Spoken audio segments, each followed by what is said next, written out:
Transition de vie, c'est le thème de ce café hypnose. C'est la première fois que j'aborde cette thématique. Et donc j'ai un peu la trouille.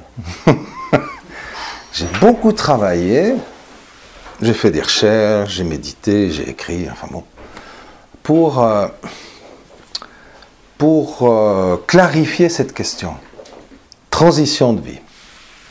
J'ai pris le temps de clarifier ça, d'abord parce que j'aime bien faire les choses comme il faut, et puis que j'ai envie de vous proposer quelque chose de cohérent, mais il y a une deuxième raison à ça. C'est que je suis en plein dedans. En plein dans une transition de vie, ou plus précisément en plein en train d'avoir l'impression que j'arrive enfin au bout d'une transition de vie importante qui a commencé, je dirais, il y a 4 ans. Les prémices. On peut se rendre compte par après, quand on y repense, on se dit « Ah, mais ça c'était déjà les débuts », sauf que je ne m'en rendais pas compte. Des trucs qui, je sais pas, le tapis qui glisse, des choses comme ça. Hein. Vous voyez le tapis de la vie qui fout le camp quand vous voulez avancer. Hein. C'est vraiment ça. Alors au début, on ne se rend pas bien compte. On se dit pas, tiens, j'entre dans une transition de vie. C'est juste un peu inconfortable. Puis plus on avance, plus ce sacré tapis semble être une savonnette. Et au bout d'un moment, on se rend compte qu'on ne va pas bien du tout. On ne sait plus trop qui on est, on ne sait plus trop où on est, on ne sait plus trop ce qu'on veut. Et ça, c'est une transition de vie. Alors, l'évolution de l'être humain, notre évolution, passe par des transitions de vie, on n'y échappe pas. On n'échappe pas à ça. Il y en a plusieurs dans la vie. En fait, il y en a plein des petites, mais il y a des grosses qui ont fait l'objet de bouquins, genre la crise de la cinquantaine, la crise du milieu de vie, etc.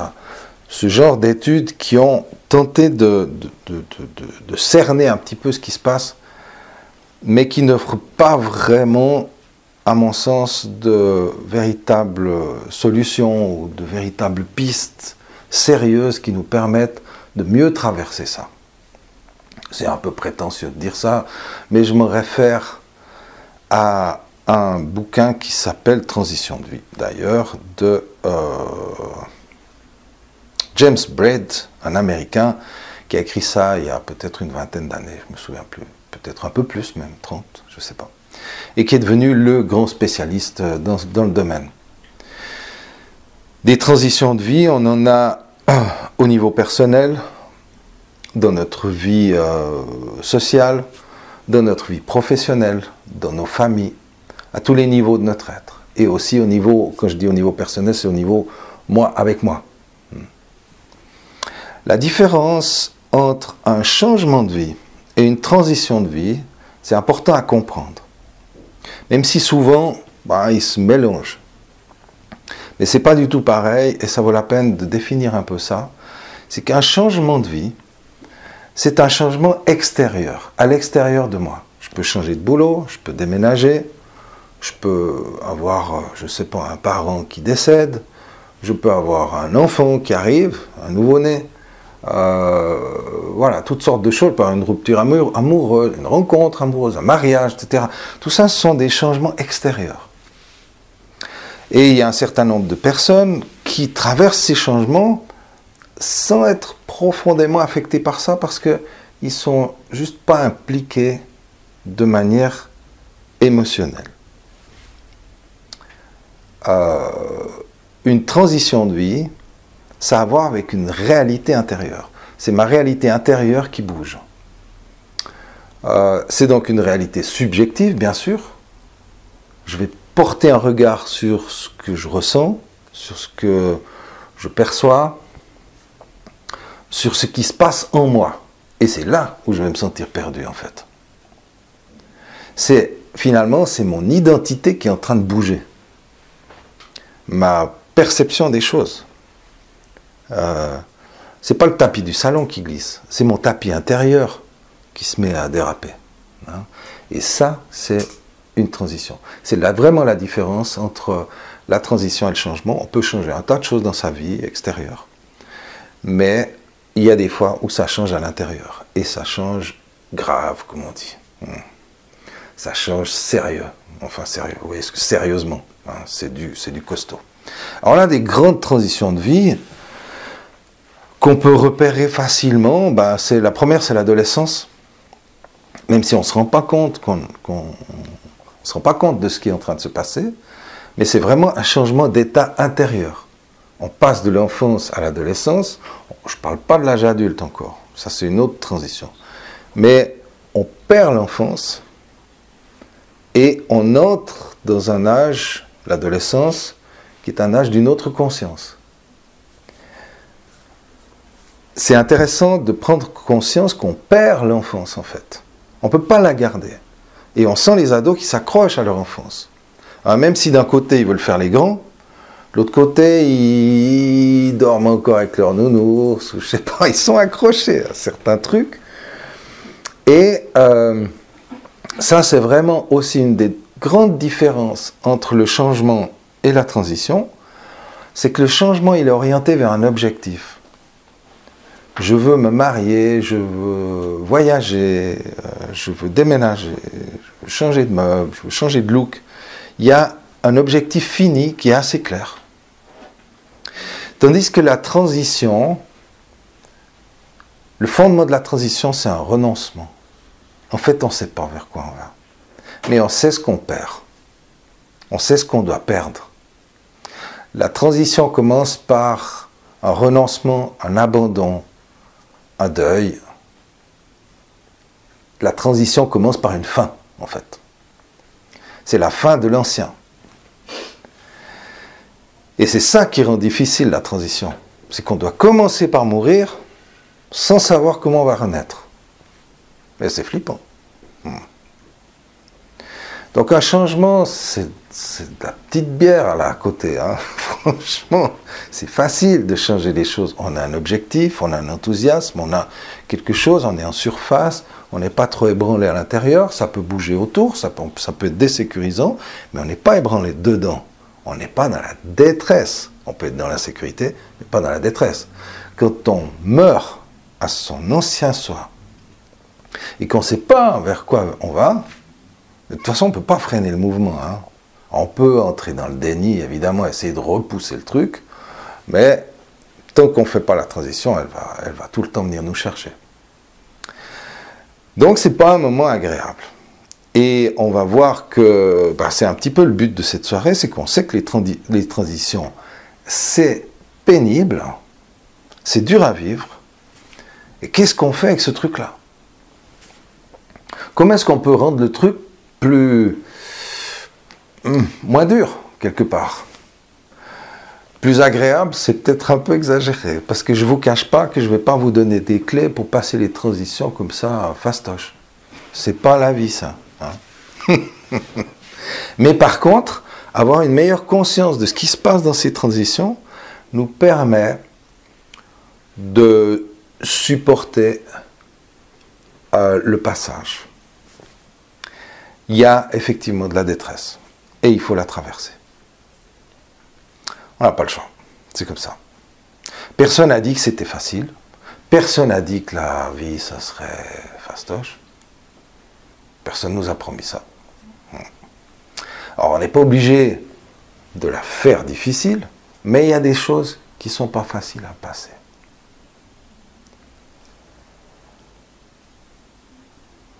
Il y a fondamentalement un besoin de changer. On va revenir sur tous ces détails, là je plante un peu le décor. Il y a un besoin fondamental de changer, c'est l'humain qui est comme ça. Mais ce n'est pas seulement l'humain, en fait, c'est tout l'univers. L'univers est en expansion, il n'y a rien qui est stable, il n'y a rien qui est fixe, figé, immobile, jamais. Tout est en mouvement. Et du coup, ce mouvement nous amène à des changements d'état. Changement d'état, ça veut dire passer d'un truc à l'autre. L'adolescent, il perd l'enfance. Et c'est difficile.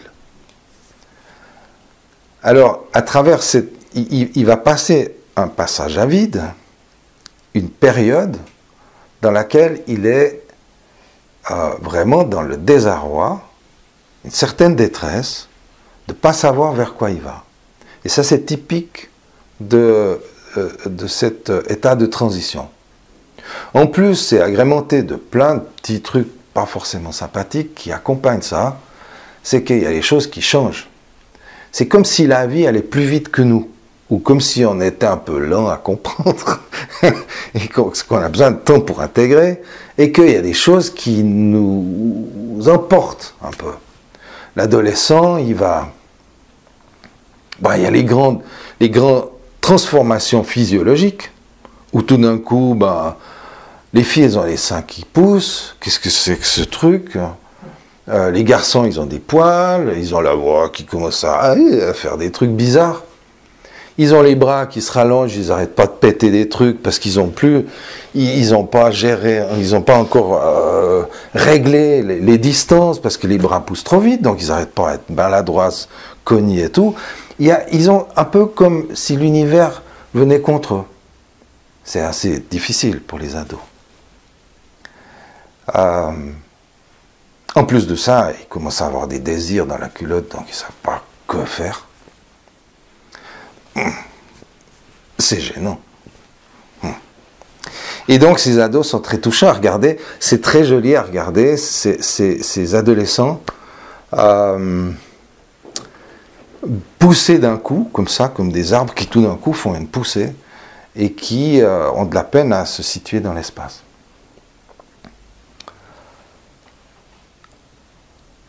Quand on est adolescent, on a une excuse. Tout le monde comprend. Qu'on est un peu maladroit, qu'on est un petit peu à côté de ses pompes, qu'on est un peu mal dans sa peau. Tout le monde comprend ça. Les transitions plus tard dans la vie sont beaucoup plus complexes, on peut dire ça, mais surtout elles sont moins honorables. C'est-à-dire qu'on dit, ouais, bon, maintenant t'es grand, hein, faut faire les choses, il faut assumer, il faut aller dans le changement, il faut y aller, quoi. Et on se rend compte qu'on peut avoir 50 ans ou plus, ou moins, enfin être vraiment adulte depuis un moment, avoir déjà passé l'adolescence, l'âge adulte. Alors l'âge adulte, c'est pas seulement quand on a 18 ans ou 20 ans, hein. L'âge adulte, en fait, la vraie transition, c'est quand on quitte la maison. Peu importe l'âge. Jusqu'à ce qu'on quitte la maison, on est toujours encore un peu ado. C'est quand on quitte la maison et qu'on devient indépendant. Ça, c'est la transition. Ça, c'est une transition.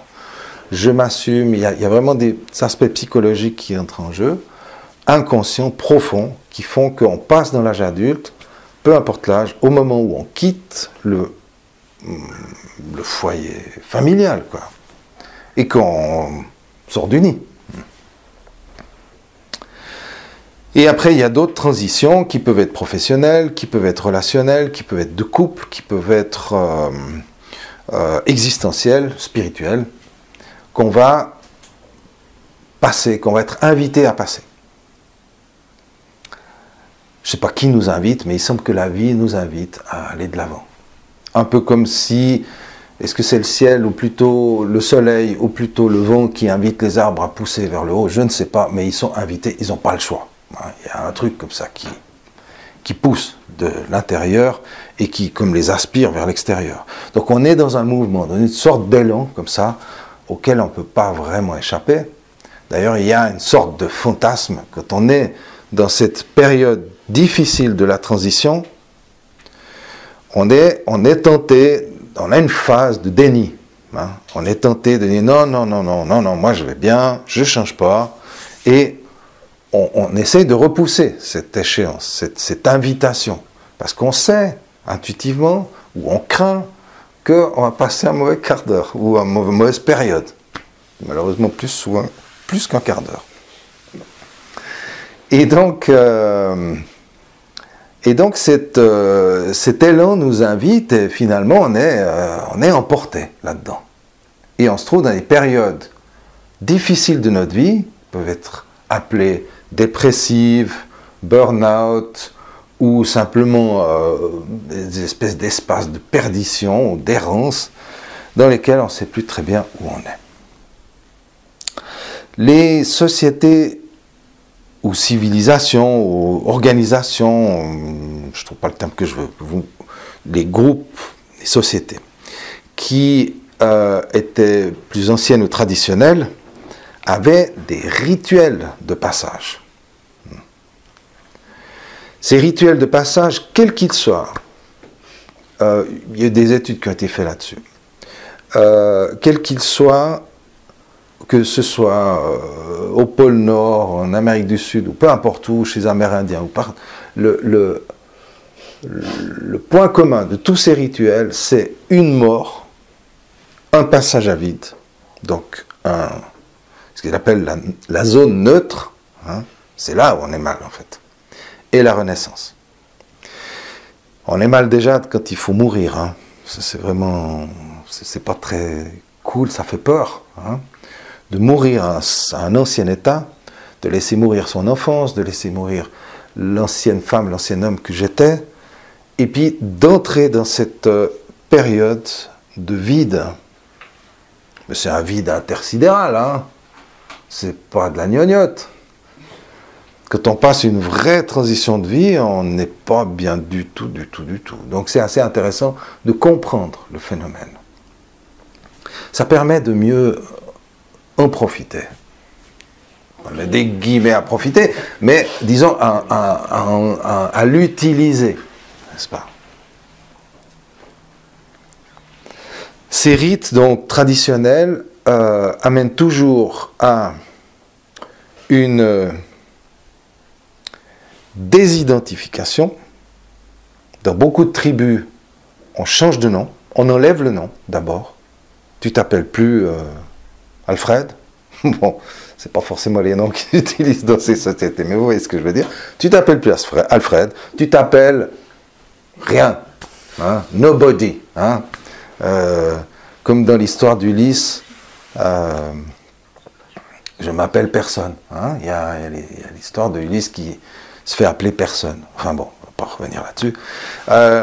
Il y a un passage à vide dans lequel la personne n'a pas d'identité. Donc dans ces rites, dans ces tribus, il y a... Et puis après, il y a des fois des scarifications, des tatouages, enfin bon, il y a toutes sortes de trucs qui accompagnent ça pour que l'enfant ou le jeune fasse son passage en tant qu'adulte intégré dans la société et qu'il ait son rôle, il doit faire son passage à vide. Alors il y a tout un tas de rituels, si ça vous intéresse, vous allez trouver ça facilement sur... ça peut être du jeûne, des chants, des huttes de sudation, ça peut être des tatouages, ça peut être des substances hallucinogènes, enfin il y a toutes sortes de trucs qui sont utilisés pour faire ce passage dans ces tribus, dans ces civilisations. Mais surtout ce qui est intéressant, c'est qu'il y a une période où le jeune, la personne en question, est envoyé dans un endroit perdu, où il va être tout seul, hors de toute connexion, de toute référence de sa société. Il est quelque part en fait abandonné, c'est pas tout à fait le bon terme, il est envoyé en mission, on pourrait dire, ça serait plus joli de le dire comme ça, il est envoyé avec la mission de faire le vide.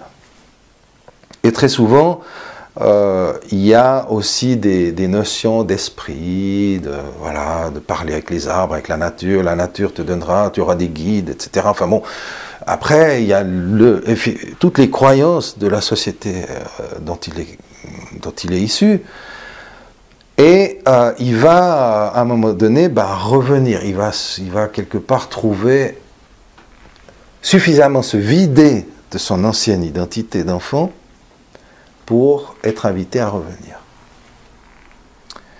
Il y a différentes manières de revenir, peu importe, mais ce qui est vraiment fondamental, et ce qui est vraiment commun à tous ces rites de passage, et qu'on peut retrouver, nous, dans nos transitions, c'est qu'il y a la mort de quelque chose, il y a un passage à vide qui nous permet de défaire ce qui était, avant de créer quelque chose de nouveau. Et c'est là où on flotte. C'est là, en fait, où on a de la peine à comprendre parce que notre société ne nous amène pas ces informations. Au contraire. Au contraire. On est dans une société de performance. Il faut toujours être au taquet. Il faut être en forme, il faut être jeune, performant, il faut être bon, il faut être beau, on a des images d'Épinal comme ça qui sont présentées, d'idéal, autant pour les hommes que pour les femmes, et à tout âge. Ça commence très tôt avec Instagram déjà, chez les ados, où on leur met des idéaux dans la tête qui rendent les transitions assez difficiles. Pourquoi? Parce que quand on arrive dans une zone de transition et qu'on est censé laisser mourir l'ancien soi pour accéder au nouveau soi, avec une période de vide, on se dit, mais qu'est-ce que je fous là? Je suis en train de perdre mon temps. Non. Parce que la société ne met pas ça en avant, ne met pas en avant la valeur du repli. On dit, ok, stop, j'arrête tout, j'éteins la télé, j'écoute plus les nouvelles, je suis plus en relation avec d'autres, je me replie. Hein. C'est un peu la transformation entre la chenille et le papillon. Hein. Il y a un repli, il se passe une maturation, un temps, dans lequel la transformation a lieu. Et comme on ne sait pas faire ça, parce que c'est pas de bon ton, si vous allez mal, hein, vous rencontrez des amis, comment ça va? Oh, ben c'est temps, je déprime, je ne sais plus trop où j'en suis. Ben, vous pourrez le dire à 1, 2, 3 personnes qui sont vraiment des amis proches. Les autres ne veulent pas entendre ça. Ils ne veulent pas entendre ça. Mais comment? Mais faut te secouer, va faire du fitness, tiens, prends des vitamines. Va voir ton médecin, il va te donner des trucs, tu verras la vie en rose. Ok. J'ai rien contre sur le principe, on n'est pas là pour souffrir. Je suis d'accord avec ça. Mais on est là, enfin, c'est ma croyance, on est là pour évoluer. Et évoluer passe par des périodes de repli. C'est vraiment important. Tous les grands maîtres, alors on n'est pas forcément obligé de se comparer aux grands maîtres, hein, mais tous les grands maîtres ont eu des périodes de repli. Tous. Alors on peut parler des tout grands, Bouddha, Jésus, et plein d'autres, mais on peut parler des gens qui sont un peu plus à notre portée, des gourous actuels, des philosophes, ou des philosophes d'ici aussi. Hein. On n'est pas obligé de toujours aller les pêcher en Orient. Des gens qui ont vraiment quelque chose à dire, qui ont vraiment une sorte de compréhension des choses. C'est tous des gens qui ont fait des passages à vide et qui les ont traversés. Et c'était pas facile. Alors, je ne suis pas là pour faire l'apologie de la souffrance, hein, on est bien d'accord. Mais parce que on peut utiliser ce passage à vide, ce désarroi, cette détresse, comme élément fondateur de force et de puissance. Donc on peut y trouver un certain plaisir. Il y a bien des gens qui trouvent du plaisir à faire du vélo. Non mais c'est dur le vélo, c'est pénible. Ah. Mais c'est vrai, en tout cas au début c'est dur. Moi, la première fois que j'ai fait du vélo, eh ben, c'était la dernière. Tellement j'ai trouvé ça dur. Mais il y a des gens qui aiment, qui ont du plaisir. Alors je dis le vélo parce que ça m'amuse, je ne sais pas pourquoi ça me passe par la tête. Mais le fait d'aller faire du physique, d'aller faire du fitness, d'aller faire des poids haltères, mais on souffre, hein, c'est dur. Mais on peut y trouver du plaisir. Pourquoi? Parce qu'on sait ce qu'on fait. On sait à quoi ça sert. C'est pas la même souffrance. Hein. C'est pas la même, bien sûr. Ça enlève une certaine souffrance mentale. Bien sûr, tout à fait d'accord. Ça agit sur des substances chimiques internes. Tout à fait d'accord. C'est pas la même souffrance. Mais le principe est un peu pareil. D'ailleurs, si c'était la même souffrance et puis que toutes les personnes qui font du fitness faisaient des transitions de vie qui les amènent à être des gens meilleurs, ça serait vraiment génial. Malheureusement, ça reste au niveau physique. Mais c'est déjà un bon début. Hmm. Euh,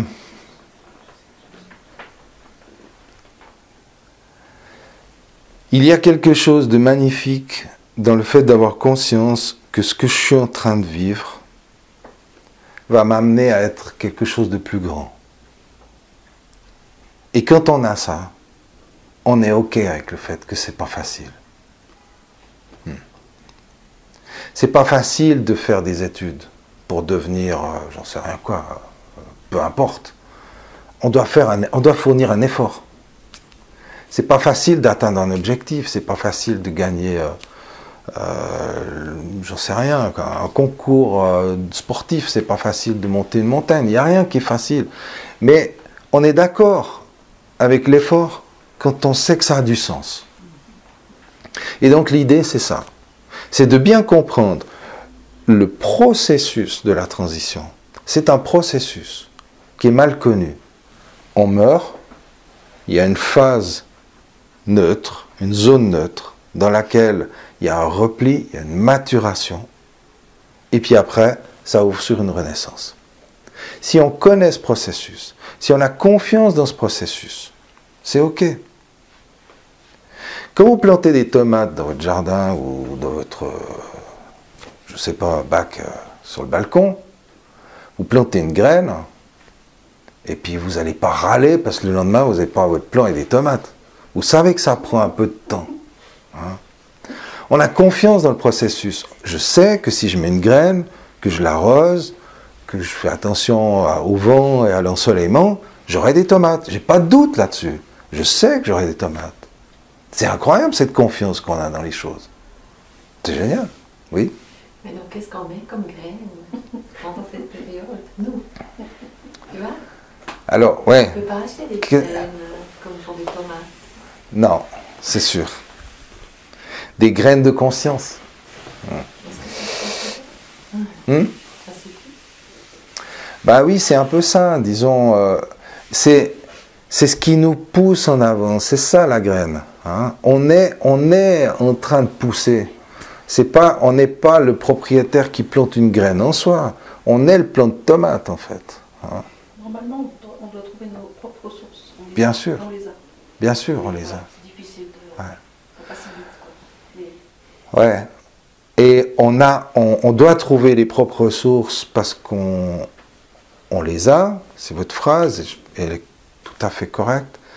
On pourrait regarder encore ça avec encore plus d'ampleur. Je suis mes propres ressources. Hein. Je peux laisser mourir celui qui croit avoir des ressources et laisser naître celui qui est ces ressources. Il y a plein de manières de voir les choses. Hein. On peut les voir de plein de manières. Et c'est juste, tout est juste. Ce qu'il y a, c'est qu'à un instant T, ce que je vis, c'est juste pour moi. Ce qu'il y a, c'est que comme je suis un être en évolution, ce qui est juste aujourd'hui, forcément, sera plus utile demain. Ça ne veut pas dire que ça devient faux. Ça veut dire que ce qui m'a été utile pour venir jusqu'ici n'est plus forcément utile pour aller plus loin. Il y a un moment donné, j'ai plus besoin de mon nounours pour dormir la nuit.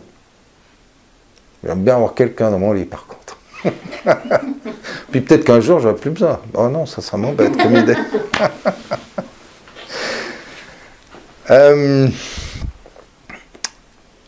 Je dis des bêtises, mais ça fait rien. C'est aussi moi. C'est aussi moi.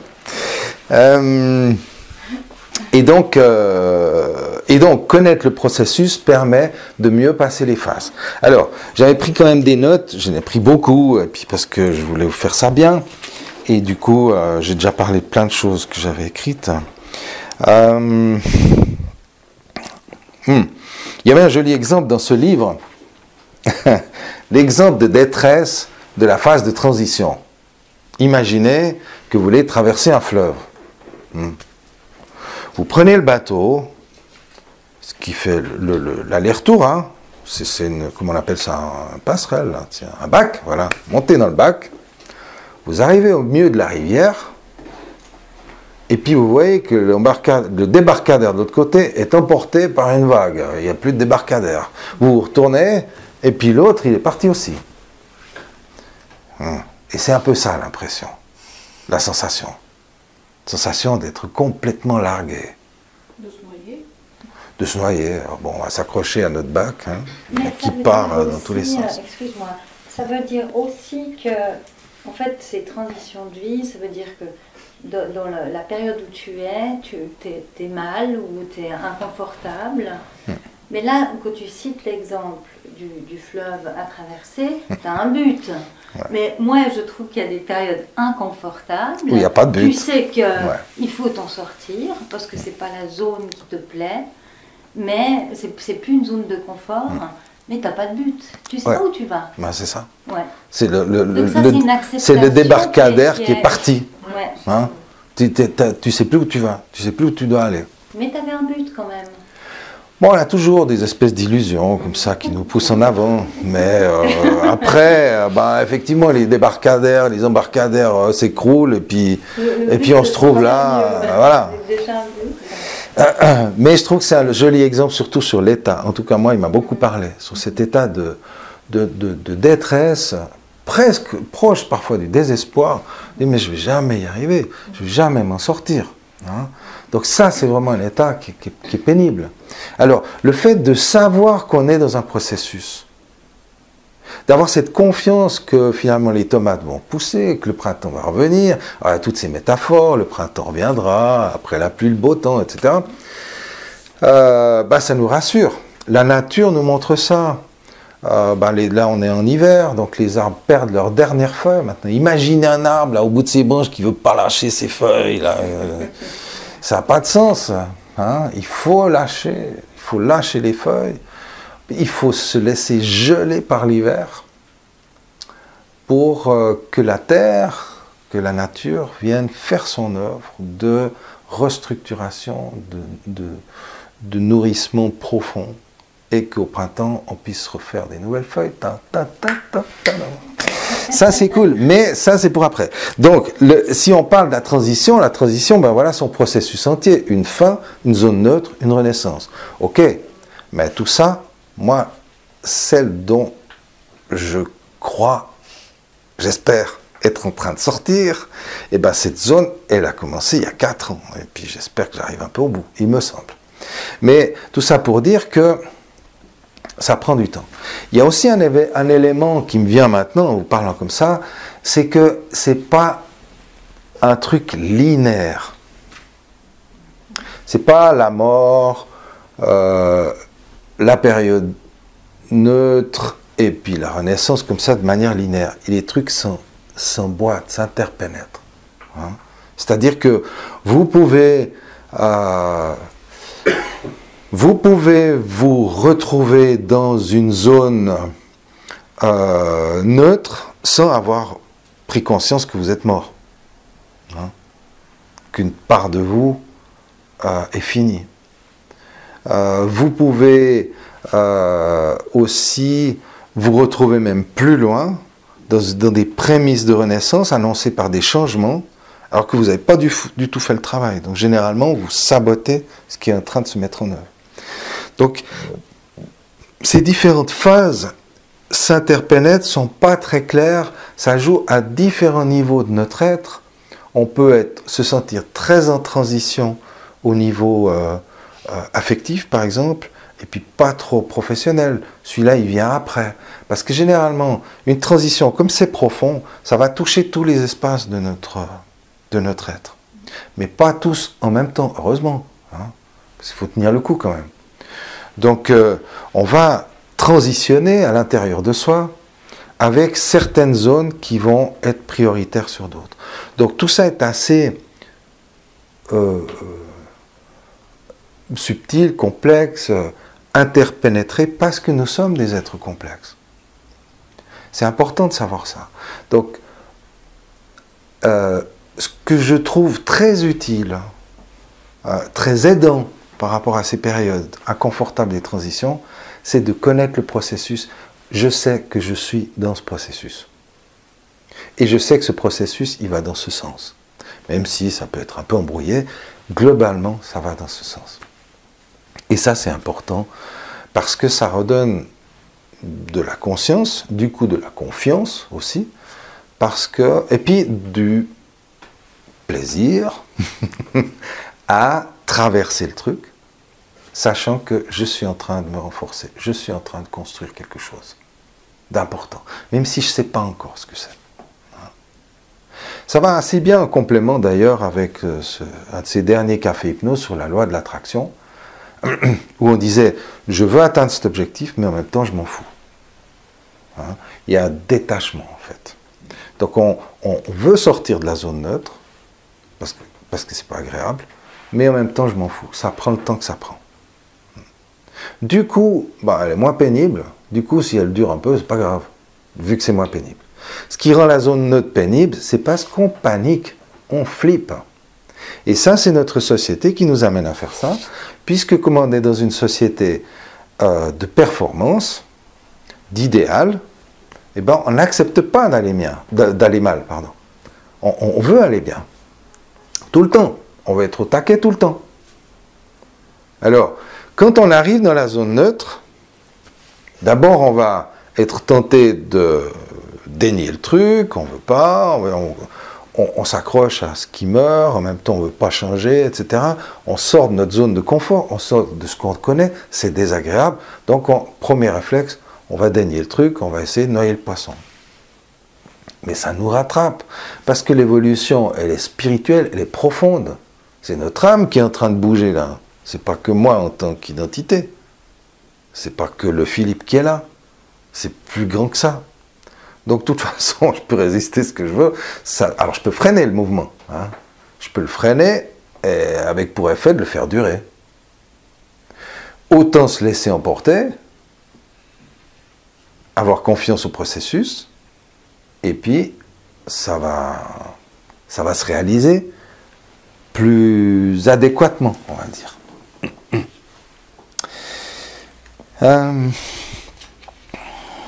Il y a clairement un phénomène de désorientation, puisqu'on perd tous ses repères, et à la fin de la transition, de réorientation vers autre chose. On passe vraiment de la personne ancienne à la personne nouvelle. Quand on voit un enfant et un adulte, clairement, ce n'est pas la même personne. Alors c'est la même identité, bien sûr. Il y a des traits de caractère, il y a des tas de choses qui restent, on le reconnaît. Mais il y a tellement de changements, et des changements à telle profondeur, qu'effectivement, on peut dire, là, il y a une grosse transformation. On a tous cette réticence au changement, cette résistance au changement. Ça fait partie de nos schémas inconscients de protection. On va être plus ou moins affecté par des troubles anciens sur la sécurité ou l'insécurité, peu importe, l'un ou l'autre. Donc des vécus plus ou moins traumatisants, des abandons, des rejets, des choses comme ça dans notre enfance, dans notre parcours, qui font qu'on va se sentir plus ou moins en insécurité ou plus ou moins en sécurité. Et clairement, les personnes qui ont la chance d'avoir une bonne structure, une bonne sécurité profonde, vont avoir plus de souplesse, vont mieux aborder les transitions, vont mieux les accepter, vont mieux entrer dedans. Mais les gens qui sont en insécurité, qui ont un peu des fragilités sur ce plan-là, vont effectivement vivre cette zone neutre d'une manière plus dramatique. Et c'est normal, on le comprend. Maintenant, s'ils connaissent le processus, et s'ils ont confiance dans le processus, comme on a confiance quand on plante un plant de tomate ou une fleur, on sait que ça va arriver. On sait que le processus est en cours. C'est un processus naturel de la vie, que les civilisations anciennes, les tribus, avaient très très bien observé et ont très bien utilisé. Maintenant, comment faire pour améliorer un peu ça? Pour traverser mieux ces étapes? il y a différentes phases à la fin d'un état qu'on peut observer.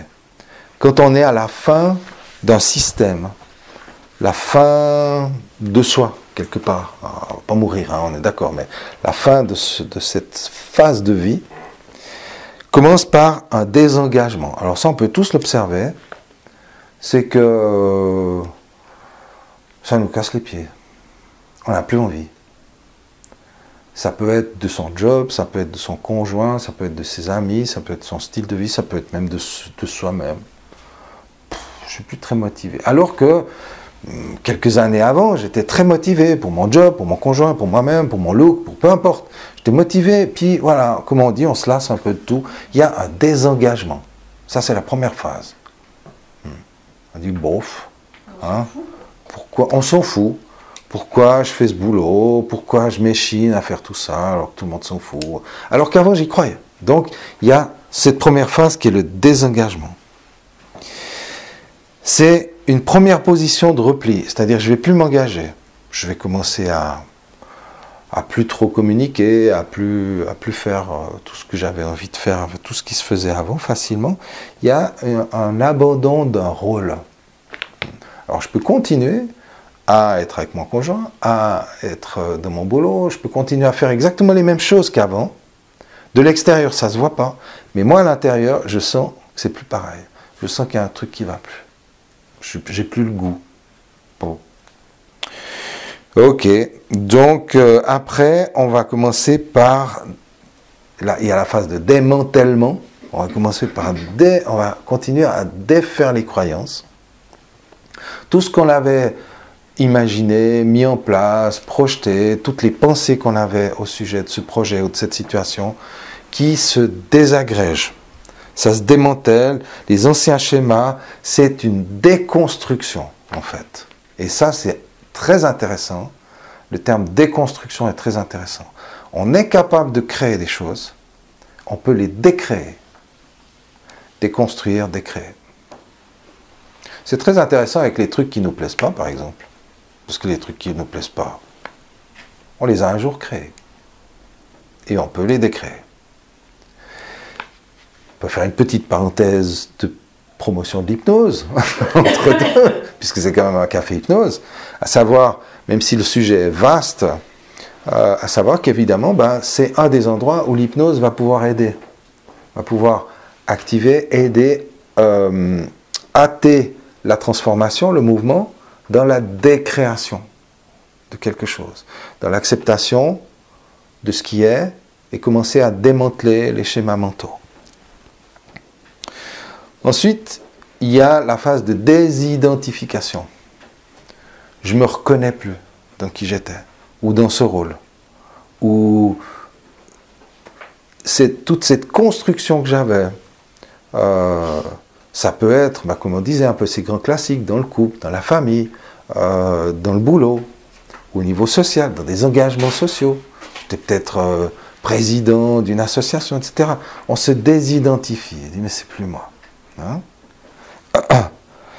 Désidentification qui fait que on perd quelque part cette ancienne identité, là on commence vraiment à mourir, hein?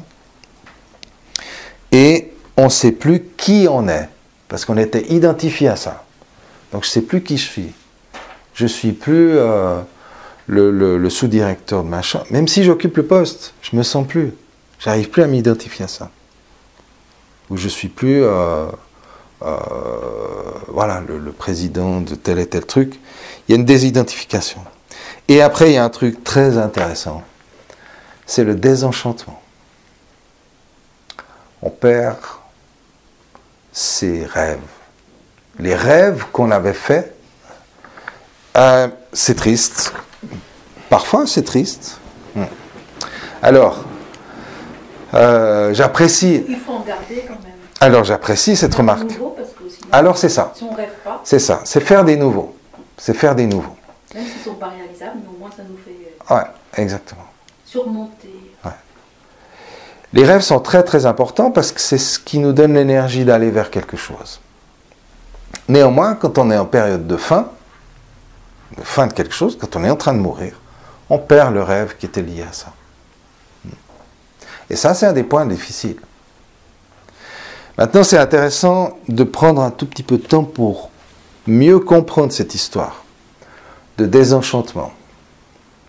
Parce que dans le livre que j'ai cité tout à l'heure, il y a vraiment quelque chose, même si c'est pas très développé, en tout cas moi ça m'a beaucoup parlé, c'est la différence entre, de quel côté je vais le mettre, le désenchantement et la désillusion. C'est assez subtil et c'est très intéressant à comprendre. Le désenchantement, c'est le fait de prendre conscience de la réalité. Quand on est petit, généralement, ou la plupart des enfants, croient au Père Noël. On est en plein dans la belle période pour parler de ça. On croit au Père Noël. Et puis un beau jour, l'enfant apprend que le Père Noël n'existe pas. Ça, c'est une désillusion, non? Ça, c'est un désenchantement. Il perd l'enchantement. Il devient conscient que le Père Noël n'existe pas. Il devient conscient. Mais il va apprendre aussi d'autres choses. Il va aussi découvrir d'autres choses. Que la petite souris qui met 2 francs pour la dent qu'il a perdue, c'est pas la petite souris, c'est la maman. Oui, mais des fois, on le sait, mais on aime bien que ça se poursuive. Bien entendu, On fait comme si on y croit. on peut faire comme si, parce que ça nous fait du bien. Mais ça nous rattache aussi à des choses anciennes qu'on ne veut pas lâcher. Il faut juste le savoir. Hein. Il n'y a pas de bonne ou de mauvaise manière de faire. C'est juste une question de prendre conscience de ces choses. Quand l'enfant prend conscience que le Père Noël n'existe pas, que la petite souris c'était de la daube, il prend en même temps conscience que sa maman est une menteuse. Et son papa, hein, peut-être. Et le papa, je veux dire, oui, bien sûr, excuse-moi, bien sûr. Maman, papa, les grands-parents, tout le monde mentait. Ces adultes qui prennent soin de moi mentent. Ça, c'est un désenchantement. Je me suis jamais posé, enfin, Ah, on n'y pense pas, hein, mais c'est vachement important. Et puis que papa, des fois, il fait des bêtises, maman aussi. Il est un peu con. Voilà, non, mais disons-le franchement. Il y a un désenchantement. Parce que pour l'enfant, c'est l'idéal. Alors, au fur et à mesure qu'il grandit, il y a un désenchantement. Mais il va aussi apprendre des trucs plus tard. C'est que son meilleur ami va le trahir. Dur. On rentre dans la réalité avec un désenchantement. La différence maintenant avec une désillusion, c'est que la désillusion, alors maintenant on pourrait jouer sur les termes, si je reprends les termes du livre de ce spécialiste-là, mais faire la différence bien entre les deux choses. Le désenchantement, on prend conscience d'une réalité. Dans la désillusion, on perd une illusion, mais non, c'est pas vrai. On perd un état par rapport à une situation ou à une personne, mais on garde l'illusion. Hein? On est désillusionné par rapport à quelqu'un, mais on garde l'illusion. C'est très marquant dans les rapports amoureux, par exemple. Dans les rapports amoureux, oui, ça va aller nouveau. Bien. exactement. Ben, c'est-à-dire que on va quitter l'autre en disant finalement c'était pas la femme de ma vie, elle m'a joué des tours, elle m'a trahi, c'est qu'une pauvre. Et puis on est désillusionné de cette personne ou de cette situation, mais on garde l'illusion. Je vais trouver quelqu'un qui va répondre. Hein? Donc on garde l'illusion. Dans le désenchantement, on prend conscience de la réalité, et dans la désillusion, on ne prend pas conscience de la réalité. On est juste déçu, trahi, rejeté, mais on ne prend pas conscience. Alors, ouais, c'est plus qu'un espoir, c'est une illusion, vraiment. Bon, d'ailleurs, il faudrait que je revoie un petit peu ces termes, parce que je me dis, on parle de désillusion, puis l'illusion, elle reste. La réalité reste. On peut changer de boulot toutes les années en disant mon patron est un con, cette entreprise fait n'importe quoi, etc. Mais on va jamais se remettre en question. On va pas se dire, mais est-ce que ça fait 8 fois que je change de job, et c'est pas moi qui ai un problème, hein? Le gars qui collectionne les femmes, ou inversement, au bout d'un moment, tu te dis pas, mais est-ce qu'il y a un truc que j'ai pas capté? Donc c'est ça, on est désillusionné par une personne ou une situation, mais ça ne vient pas nous chercher profondément. Ouais, c'est la croyance qui reste. La croyance reste. On reste accroché à la croyance. Que oui, l'amour absolu existe, que oui, le boulot idéal existe, que oui, je suis un type génial, je suis au-dessus des autres, etc. On a déjà parlé de ça dans d'autres cafés hypnose. Mais on entretient cette croyance, cette illusion de la perfection, quelque part, et en fait on vit des désillusions à répétition relatives à des personnes ou à des situations, mais ça ne remet pas en question notre truc, on n'est pas dans la réalité. Tandis qu'avec le désenchantement, on entre dans la réalité. Maintenant, moi je sais que le Père Noël n'existe pas. Mais je veux croire au Père Noël. Parce que j'aime cette idée. Je choisis. Je sais que je me raconte des histoires, mais je m'en fous. Ça me fait du bien. Avec Dieu, je veux dire. Pardon? Comme avec Dieu, je veux dire. C'est comme avec Dieu, c'est comme avec beaucoup de choses, avec beaucoup de... Bon, Dieu, on ne sait pas qu'il n'existe pas. On n'en sait rien en fait. Pas prouvé dans un sens, ni dans l'autre. Mais le Père Noël, d'ailleurs, personne ne peut absolument prouver qu'il n'existe pas. Et s'il était très discret? Et s'il venait que vers moi? On peut se raconter des histoires pour se faire du bien. C'est ok, c'est tout à fait bien, d'ailleurs. C'est notre créativité qui nous mène en avant. Mais ça, c'est une période, c'est une phase très importante de la zone neutre, juste avant, de la phase de fin, c'est le désenchantement, et souvent on ne fait pas cette phase correctement. Donc on est toujours un peu dans ces trucs. Quand on rentre dans la zone neutre, si on n'a pas fait cette phase-là, on a beaucoup de peine à mourir, parce qu'on garde tout notre côté illusoire, et on ne va pas profiter, je continue à mettre des guillemets, de la zone neutre pour se laisser transformer. Et donc le désenchantement est vraiment très très très intéressant. Après on a une désorientation, ça on peut bien la comprendre, qui est un état de confusion, je ne sais plus où je suis. Hein. La désidentification nous amène à dire je ne sais plus qui je suis, la désorientation dit je ne sais plus où j'en suis. C'est des phrases qu'on entend bien. On peut avoir un sentiment de flottement, de vide, qui est assez fort. Et puis, ma foi, on le traverse un peu comme on peut. Et puis, des fois, voilà. Comme on peut traverser un tunnel en sifflotant alors qu'on ne voit rien, histoire de se tenir compagnie, on sifflote. On se tient un peu comme on peut pour traverser le truc. Ensuite, ben évidemment, il faut savoir renoncer. Abandonner l'ancien soi-même au profit d'un projet de qui j'ai envie de devenir. De toute façon, je ne peux plus exister comme avant. Ça, j'ai bien compris. Je ne peux pas retourner à l'embarcadère de départ parce qu'il est parti. Et puis, je ne peux pas aller où j'avais prévu parce que je me suis perdu en route. Donc, c'est à un moment donné, voilà, ok, on va laisser flotter, mais c'est un moment de connexion à soi qui est très important, qui permet d'élaborer qui j'ai envie d'être. C'est là où c'est tellement important, tellement précieux cette histoire de transition. Il y a donc le fait du moment qu'on lâche prise sur vouloir absolument rester qui on était, qu'on admet l'abandon, qu'on admet cette mort quelque part, eh bien on va pouvoir renoncer aux croyances personnelles, intérieures. Et c'est là où on a ce sentiment de vide, bien sûr. Mais c'est bien le vide, ça permet de remplir.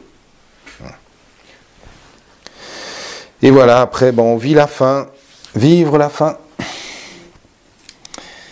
c'est tirer un trait sur son passé. Tirer un trait. C'est pas facile à faire. Puis on n'est pas obligé de faire ça surtout, on n'est pas obligé de jeter l'armoire familiale avec les albums photos, on peut garder 2-3 choses, mais surtout pas y être accroché, c'est ça le truc. Hein. Quand on ne fait pas ces processus, alors normalement ils se font, mais si on résiste, bon, on fait durer le supplice, on va dire, hein, l'agonie. Quand on entre là-dedans, parce qu'on a pigé le processus, puis on dit, bon, ma foi, voilà, j'en suis là, pourquoi pas, allons-y, hein, avec le sourire, on va générer effectivement des prises de conscience plus rapides, et on va pouvoir tirer un trait sur le passé. Laissez partir. Toutes ces phases, vous les entendez bien, c'est pas simple hein, de dire bon allez, je laisse partir qui j'étais. Je laisse mourir le Philippe que j'ai connu, qui m'a accompagné pendant toutes ces années. C'est pas évident, hein, donc on s'accroche à des trucs encore. C'est ok de prendre son temps. On n'est pas obligé de... Justement, on n'est pas dans ce que je vous propose, c'est pas de régler le truc comme ça en un claquement de doigts. C'est pas de trouver une baguette magique ou une solution miracle pour régler le truc. Non, il ne faut pas le régler, il faut entrer dedans. Il faut entrer dedans et puis se laisser transformer par la situation même, par notre propre vie. Se laisser transformer et commencer à imaginer, mais qu'est-ce que j'ai envie d'être? Qui j'ai envie d'être? Là, vous êtes en train de créer quelque chose de magnifique.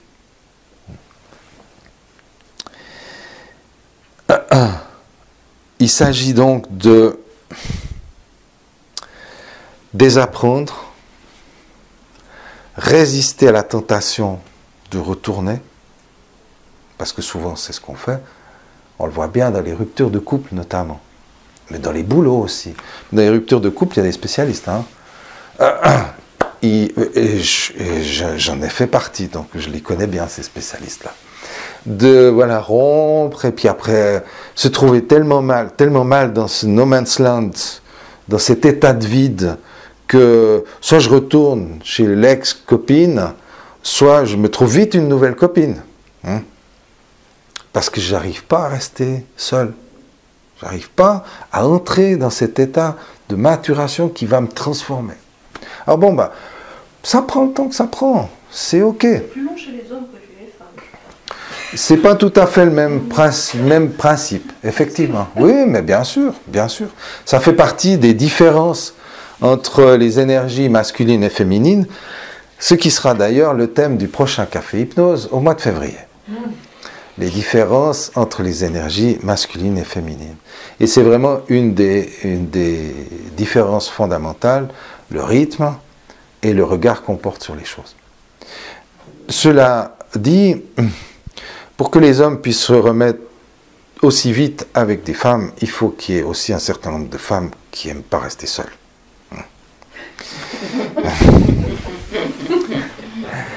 Et donc chacun à son rythme va vivre ses maturations. Si on ne le fait pas maintenant, c'est pas grave. La vie nous redonnera une autre occasion. Il n'y a pas le feu. Simplement, il faut voir où est-ce que vous en êtes dans votre évolution. Est-ce que vous avez envie de changer maintenant ou d'attendre? Tout est possible. Hein. Vous voulez prendre ce train ou celui d'après? C'est égal, c'est vous qui décidez. Il n'y a pas de bien ou de mal, il n'y a pas de juste ou de faux. Comment vous sentez que la maturation est en train de vous transformer? Parce qu'elle est en train de nous transformer, tout le temps. Mais il y a des périodes, et c'est de ça qu'on parle, où c'est plus remarquable. Mais c'est souvent avec des périodes difficiles, pas quand tout va bien. Bien sûr. Quand tout va bien, on est dans une période, un peu l'âge d'or de quelque chose, c'est-à-dire qu'on est dans un début. On a réglé une situation antérieure, on est mort, on a fait une période difficile, notre déprime, notre machin, etc. Tant bien que mal, on l'a fait. Et puis, on entre dans une nouvelle ascension, on pourrait dire. Dans un nouveau truc. J'avais vu, ça me rappelle, je ne sais plus qui parlait de ça, mais j'avais vu ça sur YouTube une fois, un gars qui expliquait les alternances entre l'évolution et l'involution. Hein. Et puis qu'on veut tous évoluer, mais on ne veut pas involuer. C'est-à-dire on ne veut pas avoir l'impression d'aller en arrière. Mais involuer, c'est justement de ça qu'on parle maintenant. C'est ça, c'est qu'on fait une évolution, on fait une involution qui est moins grande que l'évolution qu'on a faite, puis après on fait une évolution plus grande, on monte, on fait des espaliers comme ça. De temps en temps, on a des petites périodes comme ça de calme, vacances, d'évolution. Mais il y a beaucoup de gens qui ne passent jamais ce genre de période de remise en question. Alors, ils sont confrontés à ces transitions, mais ils les refusent. Donc, Ils rentrent dans le déni. Ouais, tout le monde est invité par la vie à y passer. Parce qu'on a tous des émotions, c'est nos émotions qui nous amènent à ça. Hein. Des émotions, une certaine sensibilité, etc. Mais il y a des gens qui sont... les gens qui ont vécu beaucoup d'insécurité dans leur passé ont besoin de beaucoup contrôler. C'est tout à fait naturel. Plus on se sent insécure, plus on a besoin de contrôler. Normal. Et donc les grands contrôleurs sont des grands insécures, en fait. Et ce n'est pas du tout une critique, c'est juste un constat logique des choses. Quand vous avez eu une enfance un petit peu désécurisante, vous allez développer des réflexes de contrôle pour vous sécuriser. Parce que vous n'aviez pas un environnement sécurisant, donc vous vous êtes sécurisé en contrôlant les choses. Parce qu'il n'y avait pas d'autre moyen de le faire. Et ces fonctionnements, ces réflexes, enfin c'est pas des réflexes, ces conditions, ces mécanismes, merci, ces mécanismes mis en œuvre, ben, ils vont vous accompagner. Et puis comme le inconscient, il aime bien valider ce qu'il est en train de faire, ben, il a tendance tout le temps à vous prouver que c'est très bien de se protéger, parce que c'est très bien d'avoir peur, parce que tout le monde est malveillant, etc. Donc il porte son attention sur ça, et puis quand tout d'un coup il rencontre quelqu'un qui est bienveillant, il dit « Oui, non, mais ça c'est une exception, donc ça compte pas ». Donc on a, ça c'est les mécanismes de l'inconscient, sur lesquels travaille l'hypnose, page de publicité, et qui fait que tous ces mécanismes font qu'effectivement on peut se sentir piégé, tellement piégé par son contrôle, que dès qu'il y a une transition qui arrive, ben on ne veut pas. Donc on est dans la désillusion, on utilise la désillusion, on dit mais cette nana était une conne, ce patron un crétin, etc. Et on ne rentre pas dans la transition que la vie nous propose. On va mettre la faute sur l'autre, on ne se remet pas en question. Ça ne veut pas dire qu'il n'y a pas de transition pour ces gens.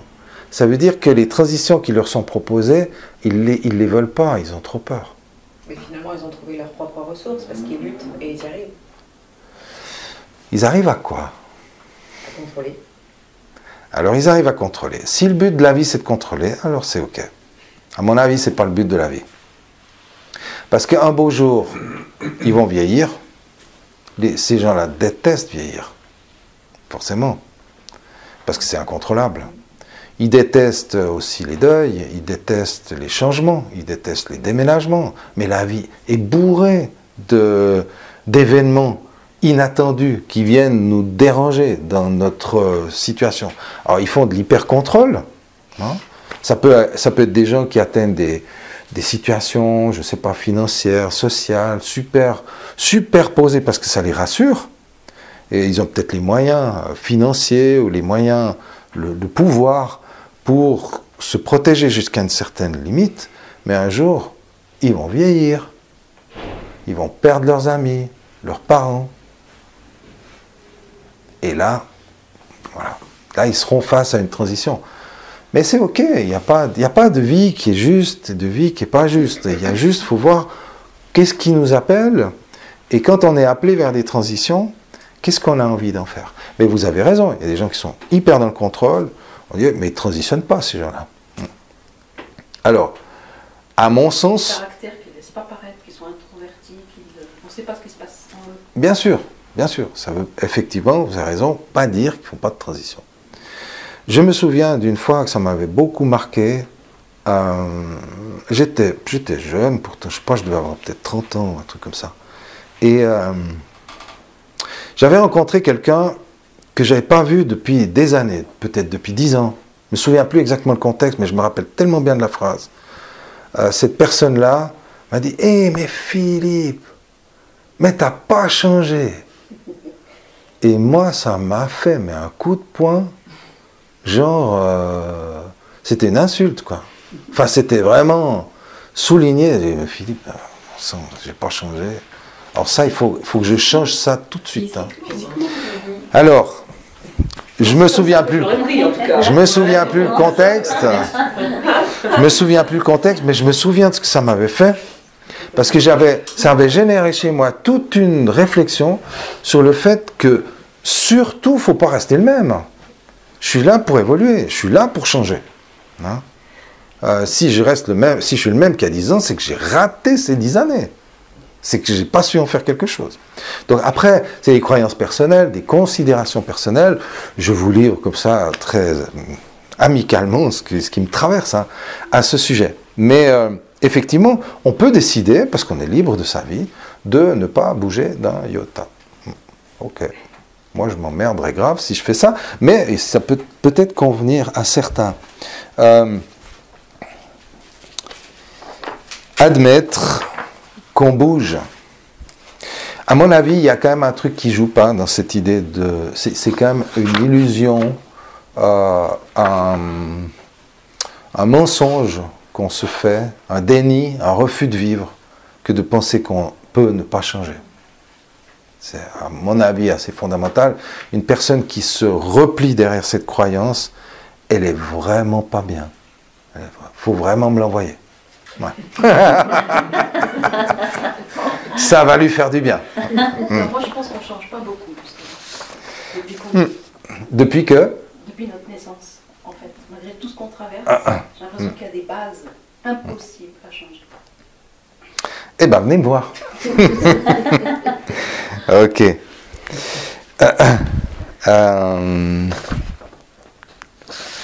Alors, la zone neutre, on en a déjà parlé pas mal. L'inconfort, évidemment, le sentiment de vide, etc. La vacuité. Alors, la vacuité est intéressante. Et là, il y a peut-être quelques petites astuces pour mieux traverser ça. Je pense que c'est intéressant d'observer un peu ce qui se faisait dans les rituels traditionnels. Néanmoins, à mon avis, c'est mon humble avis, c'est pas une bonne idée de prendre un rituel et puis de se l'appliquer. Un rituel traditionnel et de se l'appliquer. C'est pas une bonne idée. Parce que les rituels traditionnels font partie d'un tout. Les gens qui vivent dans des tribus, ils sont constamment en lien avec la nature, avec leur tribu, avec leurs croyances, avec leurs dieux, avec leurs trucs. Et si tout d'un coup ils font un truc avec des substances hallucinogènes ou qui vont prier ou faire une offrande au feu ou à la rivière, ça a vraiment du sens. Ça a du sens parce qu'ils sont dedans. Nous, notre culture, elle est partie à volo, hein, avec notre culture chrétienne. Il n'y a pas si longtemps que ça, les gens qui étaient en transition, ils allaient à l'église. Ils allaient prier, ils allaient brûler un cierge à Saint Machin ou Saint Truc. Et c'était un rituel. Ça leur permettait de faire quelque chose. Aujourd'hui, on n'a plus ça. Aujourd'hui, c'est la grande foire de toutes les croyances ésotériques de tout poil. Tu as plein de bouquins sur les trucs et les machins. Je ne dis pas que c'est pas bien, c'est ok, tout peut exister. Ce qui me paraît intéressant, c'est de faire un rituel qui est à vous. Vous inventez un rituel. Mais ça peut être de prendre un quart d'heure tous les matins à boire une tasse de thé dans votre cuisine. Ça peut être ça. C'est égal ce que c'est. Mais que ça ait du sens pour vous.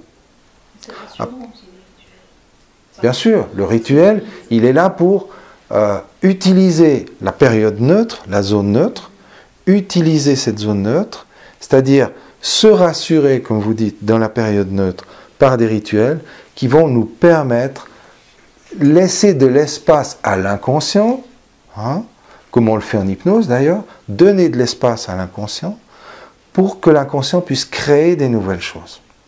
Alors quelqu'un d'autre, il ira faire des balades en forêt. Quelqu'un d'autre, ça ne vous empêche pas, si vous avez envie d'écrire un prénom sur une feuille morte et puis de la confier à la rivière, j'ai rien contre. C'est vous qui l'aurez inventé. Mais si vous reproduisez un truc des Amérindiens ou des Esquimaux, je ne sais pas quoi, si ça vous parle, ok, tout le monde est libre de faire ce qu'il veut. Mais prenez conscience simplement que les rituels traditionnels ont du sens dans leur tradition. C'est pas des baguettes magiques, c'est pas des trucs qu'on peut juste prendre et puis se coller un badge là-dessus, je sais pas, le badge des Sioux ou je sais pas quoi. Hein. Donc on est dans une société qui n'a plus de rituel de passage. Il y a même plus, on fait même plus l'armée les jeunes, les garçons. C'est même plus obligatoire. Moi, je ne l'ai pas fait d'ailleurs, mais peu importe. Mais c'était des rituels, hein. Il y avait des rituels, quand même, un peu, qui sont maintenant tous partis. Peut-être c'est bien, parce qu'on gagne en autonomie et tout, mais... donc, c'est intéressant de se créer un rituel à soi. Ça peut être pour une personne d'écrire, de dessiner, peu importe. Mais faire le vide, utiliser la zone neutre pour faire le vide dans l'esprit. Il ne s'agit pas de partir dans le mental, essayer de comprendre le pourquoi du comment, d'où je viens, etc., pourquoi c'est fini. On peut le faire, mais ce n'est pas ça qui vous amènera à vous transformer. Ce qui vous amènera à vous transformer, c'est de rentrer dans l'état de vacuité. Même si ce n'est pas agréable. L'auto-hypnose peut participer. Alors l'auto-hypnose, oui. Mais, bien sûr, méditation, mieux encore la méditation que l'auto-hypnose. Mieux. Je ne devrais pas dire ça, je fais de l'hypnose, mais c'est pareil, c'est égal, je suis là pour dire ce qui est bien. C'est-à-dire que dans la méditation, il n'y a pas d'objectif. Le seul objectif, c'est de faire le vide. Et c'est ça qu'on veut dans cette zone neutre de la transition de vie. Si vous êtes dans l'auto-hypnose, une auto-hypnose, c'est avec un objectif. Hein? Dites, je veux aller mieux. Et vous allez en auto-hypnose pour demander à votre subconscient de vous faire aller mieux. Vous n'êtes pas dans la vacuité. Donc, par rapport à cette zone neutre de la période de transition de vie, la méditation, c'est bien mieux. La pleine conscience. Hein? Juste d'être là. Mais vous pouvez simplement regarder le feu dans la cheminée ou regarder les nuages passer, c'est ok. Faites ça pendant un quart d'heure ou une heure si ça vous convient. C'est ça qui va vous nourrir. C'est ça qui va vous transformer.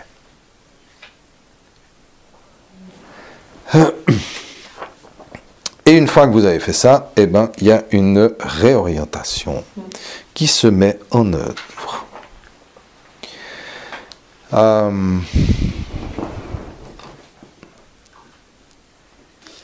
Alors, ouais, il y avait une petite mise en garde aussi que j'ai bien aimée dans ce livre. C'est à propos de ces rituels. Certaines personnes vont totalement nier l'efficacité de ces rituels. Non, non, moi ces trucs bizarres, j'en veux pas, etc. Hein? Ils sont rationnels.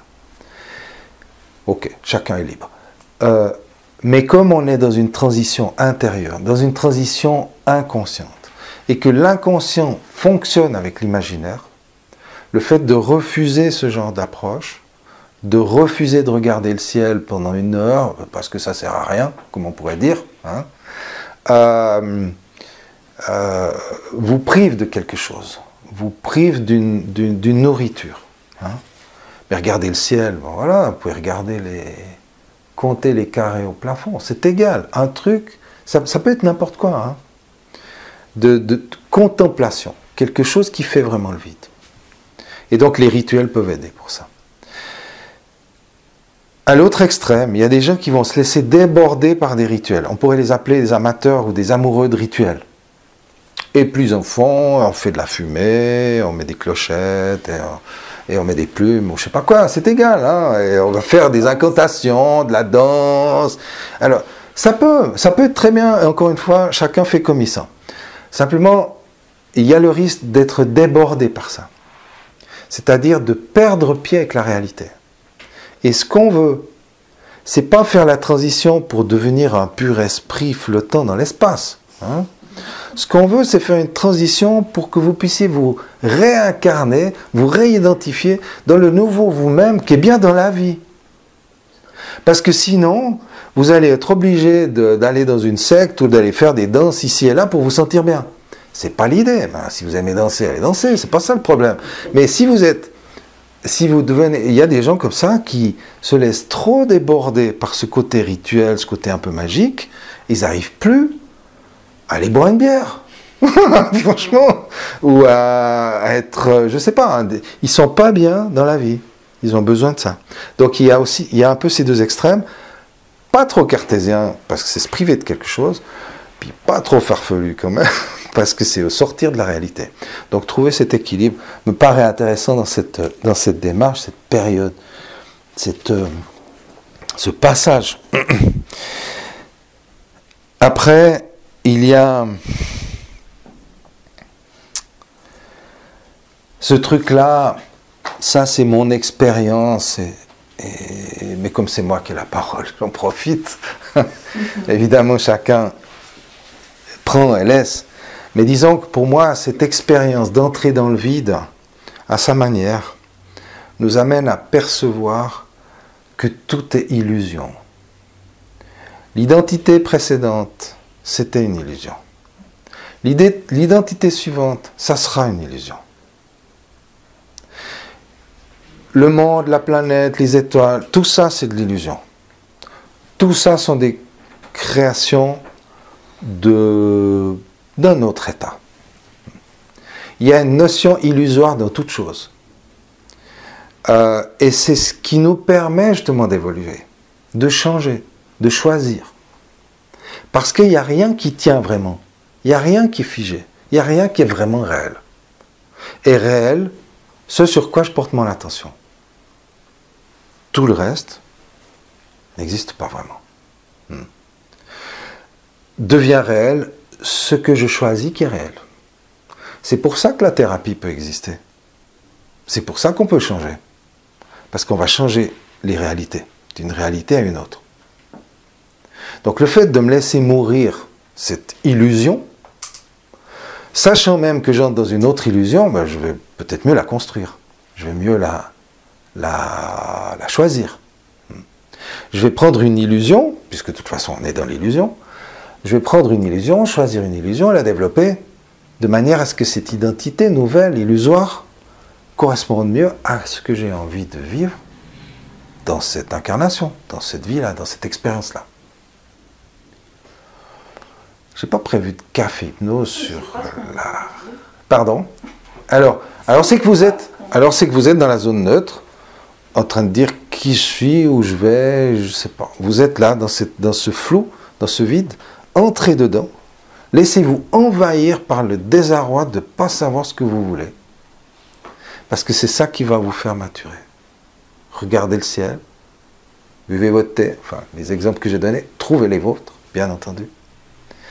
Et à travers ça, vous allez maturer. Et puis tout d'un coup, vous allez faire comme ça, le cocon autour va se briser et vous allez vous envoler. Nouvelle identité, nouvelle illusion. C'est la vie. C'est en tout cas ma manière de la voir. Et voilà. Ça vaut pas plus que ça. Nouveau départ, ça veut dire aussi, donc quand on commence à sentir que c'est la fin de cette période de transition, c'est là où j'en suis aujourd'hui, eh ben, il va falloir se laisser surprendre. Au contraire de contrôler, justement. Mais celui qui contrôle trop, il n'arrive jamais à ce point-là. Donc, si vous arrivez à ce point, que vous sentez que vous commencez à sortir de la zone neutre et que vous commencez à entrer dans la nouvelle identité, c'est que vous avez lâché le contrôle. Donc, vous pouvez continuer et vous laisser surprendre, vous laisser charmer, on pourrait presque dire, par la vie, par l'inconnu, par l'inattendu. L'inattendu fait mal, bien sûr, un inattendu, je donne un exemple, quelqu'un qui tombe malade dans votre entourage, alors il y a l'inattendu, on n'a pas besoin de ça encore en plus de ce qu'on vit. En quoi est-ce que ça vous concerne? Oui, je sais que c'est pas ma vie, mais c'est quand même quelqu'un de proche. Oui, alors ça peut vous toucher, Oui. ouais. Mais ça n'a rien à voir avec votre transition. C'est sa transition. Ce qui a à voir avec votre transition, et qui est révélé dans votre exemple, c'est que votre transition vous invite, à travers cette douleur que vous signalez, vous invite à remettre en question votre manière de prendre sur vous ce qui appartient aux autres. Vous pourrez beaucoup mieux aider cette personne, l'accompagner. De toute façon, vous ne pouvez pas changer. C'est de la réalité, sa vie, sa maladie, etc. Mais vous pouvez changer votre qualité de présence par rapport à elle. Si vous êtes dans une présence, comment on va dire ça, de qualité, enfin c'est un peu nul de dire ça, mais si vous êtes dans une vraie présence bienveillante, sans peur, sans reproche, que vous êtes vous, ok et libre par rapport à elle, vous pourrez beaucoup mieux l'accueillir. Tandis que si ça vous perturbe, que vous sentez de la colère, de l'impuissance, l'impuissance ça vient avec la culpabilité. Vous sentez de la culpabilité, comme si c'était votre faute qu'elle était malade. Ce genre de truc, on peut ressentir ça. Hein. C'est que votre transition vous amène à remettre ça en question. C'est ma compréhension des choses. Et donc se laisser surprendre, même si c'est par des trucs. Bon. D'ailleurs, celui qui est craintif, a priori, ou qui a l'habitude d'être craintif, parce qu'on est poursuivi, hein, même quand on rentre dans le début d'autre chose, on est poursuivi par des anciens systèmes. Il ne faut pas croire que ça part comme ça, un coup de baguette magique. Hein. On se transforme peu à peu. Mais celui qui a des habitudes de craintif, donc des habitudes de contrôle, ben, il va devoir faire un effort d'audace, de prendre des risques. Et puis celui qui a, au contraire, parce qu'on peut avoir l'habitude inverse, celui qui avait l'habitude de, comment dire ça, d'explorer facilement, d'aller à l'aventure, qui était un peu aventurier, eh ben lui, il va trouver la surprise dans une manière d'apprendre à structurer mieux sa vie, par exemple. Donc on va avoir des anciennes habitudes qui vont nous rattraper ou nous accompagner quelque part dans le changement, qu'on est invité aussi à modifier en se laissant surprendre. Pas seulement se laisser surprendre par la vie, mais se laisser surprendre par soi, par ce qui se passe à l'intérieur de soi. Évidemment, il faut apprendre un peu à s'écouter, ce que normalement vous a préparé à faire, la zone neutre. Ensuite, ce qui va être génial, c'est qu'on va se rencontrer soi-même. Dans ce nouveau départ, donc on va rencontrer le nouveau soi-même. Le nouveau Philippe, t'es là! Ça fait si longtemps que je te cherche. Mais oui! Qu'est-ce que j'ai changé? Qu'est-ce que tu as changé? Qu'est-ce qu'on a changé tous les deux? C'est trop cool. Et donc il y a une reconnexion, il y a un réalignement. Là, ça demande beaucoup de bienveillance envers soi, hein, donc d'estime de soi, etc. Mais tout ça, c'est des trucs qu'on acquiert à travers ces transitions. Et puis, évidemment, après, il y a l'enthousiasme. Hein, il y a l'enthousiasme, la réjouissance, des nouveaux projets, un nouveau truc qui part. Mais ce n'est pas un projet extérieur. C'est un nouveau soi qui démarre. Attendez-vous quand ça se passe, que vous changez plein de trucs dans votre vie. Hein, parce que ça n'a plus de sens. Ce sera des larmes de joie, j'espère. Ah oui, ouais. Parce que, on le disait tout à l'heure, la transition, c'est un truc de l'intérieur de soi. On change profondément. Du coup, c'est mon boulot, c'est ma famille, c'est mes amis, c'est mes actions sociales, c'est mes goûts peut-être. J'ai toujours cru que j'étais nul en dessin, mais merde, j'ai envie de dessiner, et puis finalement j'arrive bien. Voilà, donc il y a beaucoup de choses qui peuvent basculer, qui peuvent changer avec ça. Les grandes transitions de vie amènent à beaucoup de changements. Maintenant, on n'est pas obligé de tout faire ça comme ça d'un bloc, comme on le disait au début. Les choses s'interpénètrent et nous accompagnent au fil de la vie. Je trouve par rapport à tout ce que je voulais vous présenter ce soir, que ce qu'il y a de vraiment précieux dans toute cette réflexion, c'est de comprendre que c'est un processus, qu'on n'arrête pas le processus. On ne peut pas arrêter une rivière. On ne peut pas empêcher un arbre de pousser. C'est impossible. On peut le scier peut-être. Hein. On peut faire un barrage pour détourner la rivière. Mais on ne peut pas l'empêcher d'être. Et personne ne peut vous empêcher de grandir, de vous épanouir, de vous développer.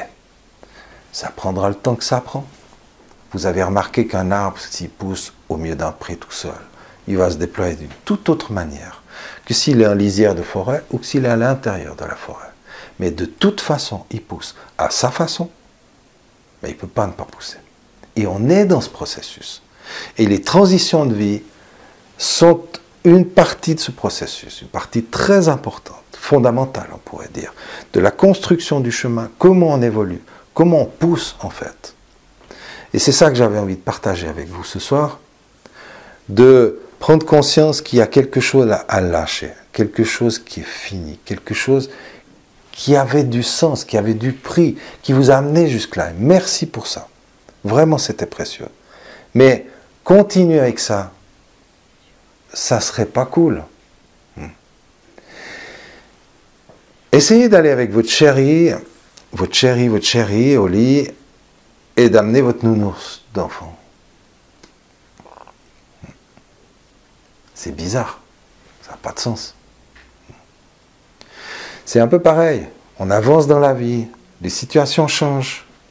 On perd des boulots, on perd des gens, on perd des choses qu'on a connues, on a des deuils, on a des changements, des bouleversements, des maladies, des choses qui nous traversent. Et tout ça nous invite à devenir, à s'adapter et à nous porter vers une version toujours plus consciente de nous-mêmes. C'est cool. Mais ça ne va pas tout seul. Et c'est ce que veut parfois nous faire croire la société dans laquelle on est. On dit, il n'y a qu'à prendre des vitamines, aller faire du fitness et puis se bouger le cul. C'est un peu ça qu'on nous dit. Hein? Et du coup, on est tous culpabilisés. On dit, mais je suis con, bien j'y arrive pas. Hein? C'est une méconnaissance du processus de la vie qui fait que la vie nous travaille. La vie nous travaille. Et d'un point de vue de l'hypnose, alors en tant que professionnel, comment vous faites justement quand quelqu'un vient vous voir, on vous dit qu'il est complètement perdu et qu'il est dans cette zone neutre dont vous parlez, comment vous faites pour lui faire accepter ce processus? Alors, pour pas qu'il sombre en burn-out, quoi, parce que souvent les burn-out, c'est ça. Donc pour pas qu'il sombre en burn-out, comment vous faites pour vous adresser à son inconscient, pour qu'il accepte? Ouais. Ça va pas aller tout seul, hein. Je veux dire, dans le sens, ça va prendre 2 ou 3 séances. Parce qu'on n'a pas un truc, une baguette magique pour faire le truc. Donc on va agir sur plusieurs plans. On va agir sur la confiance, sur l'estime de soi, sur le nettoyage des émotions liées. Il y a toujours une émotion liée. Et les croyances aussi. Alors, les croyances, bien sûr. Les croyances, c'est tout le temps. Hein. Recadrage, croyances, changement de croyances, etc. Ça, c'est tout le temps, c'est dans chaque séance. Mais fondamentalement, généralement, je travaille d'abord sur les émotions, parce que c'est les émotions qui soudent les situations, qui les verrouillent, qui les collent au sol. Hein. Les émotions, c'est l'émotion qui est là. C'est toujours la même, généralement. C'est la même que vous traînez depuis que vous êtes tout petit. Hein. C'est soit de la peur, soit de la tristesse, soit de la colère. Éventuellement du dégoût. Donc c'est un truc qui est récurrent, qui vous accompagne depuis tout petit garçon, toute petite fille, c'est là et ça vous lâche pas. Quand on dégomme ce truc-là, la vie ça fait pouf. Tout d'un coup c'est un peu différent. Et puis là on va travailler après alors sur l'identité, on peut travailler sur l'identité. Travailler sur l'identité, c'est donc se reconnecter aussi à l'âme. Alors, il y a des gens qui n'aiment pas ce terme, à l'être profond, à qui vous êtes vraiment, à votre supraconscience, peu importe. Pour faire la différence, je ne suis pas l'expérience que je suis en train de vivre. Je ne suis pas l'expérience que je suis en train de vivre. Cette expérience que je suis en train de vivre fait partie d'un parcours d'expérience qui me constitue. Mais je ne suis pas l'expérience présente. Je ne suis pas réduit à ça. Et donc se relier à quelque chose qui est plus haut, qui peut prendre de la hauteur et observer l'expérience depuis le haut. Donc ça, c'est quelque chose d'important. Ça amène à l'estime de soi. On peut travailler sur la culpabilité ou sur d'autres types de blessures d'enfance, jusqu'à ce que la personne commence à se sentir mieux, elle va commencer à dormir mieux, elle va récupérer, parce qu'elle dort mieux, elle va récupérer de l'énergie. Du coup, avec cette énergie, elle va commencer à pouvoir entrer. Alors souvent, les gens, quand ils arrivent là, ils récupèrent de l'énergie et paf, ils se remettent un nouveau projet. Parce qu'on n'est pas dans un monde où on nous conseille d'entrer dans la vacuité. Alors on va faire des choses en parallèle, parce qu'il faut répondre à la demande des gens. Voilà, il y a des gens qui sont très actifs, il y a des gens qui sont peut-être parents, qui ont peut-être, j'en sais rien, qui ont des trucs à faire, à réaliser. Donc on va agir un peu sur les deux plans, parce que c'est pas, on disait tout à l'heure, les choses sont interpénétrées. Hein. On n'est pas soit dans le deuil, dans la vacuité, ou dans le départ.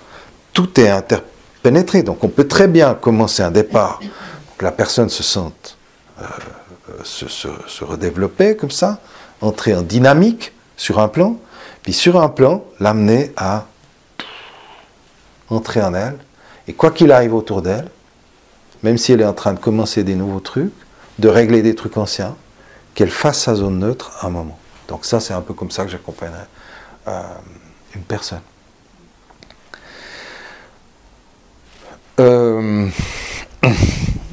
Le temps passe vite, les sujets sont passionnants.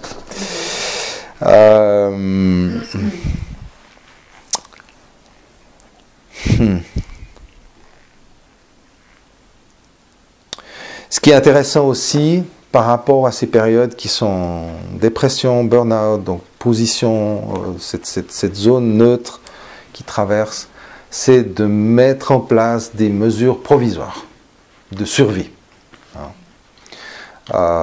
Parce qu'il ne s'agit pas non plus de se faire du mal, ou, voilà, il faut traverser cette zone. Hein.